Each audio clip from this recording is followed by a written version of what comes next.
বাংলাদেশে পাহাড়ে কিংবা সমতলে বসবাসকারী এই দেশ আমাদের সবার।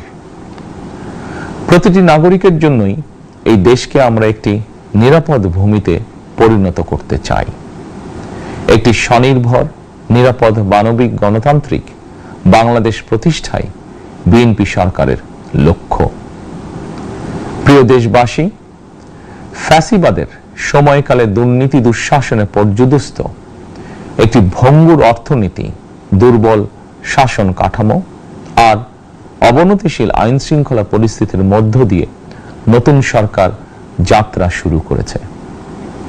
আইন শৃঙ্খলা পরিস্থিতির উন্নয়ন এবং কঠোরভাবে দুর্নীতি নিয়ন্ত্রণের মাধ্যমে জনগণের মনে শান্তি, নিরাপত্তা ফিরিয়ে আনাই হচ্ছে আমাদের সরকারের প্রধান অগ্রাধিকার। সারা দেশে জুয়া এবং মাদকের বিস্তারকেও বর্তমান সরকার আইন শৃঙ্খলা অবনতির অন্যতম কারণ বলে চিহ্নিত করেছে। সুতরাং জুয়া এবং মাদক নিয়ন্ত্রণে আইন শৃঙ্খলা বাহিনী সব রকমের কঠোর পদক্ষেপ গ্রহণ করছে। জনজীবনে শান্তি ও নিরাপত্তা নিশ্চিত করতে সরকার সর্বোচ্চ উদ্যোগ গ্রহণ করছে।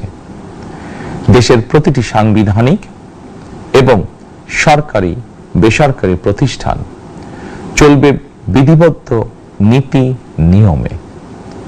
দলীয় কিংবা রাজনৈতিক প্রভাব, প্রতিপত্তি অথবা জোর জবরদস্তি নয়। আইনের শাসনই হবে রাষ্ট্র পরিচালনার শেষ কথা। প্রিয় দেশবাসী, আগামীকাল থেকে সারা দেশে শুরু হতে যাচ্ছে পবিত্র মাহে রমাদান।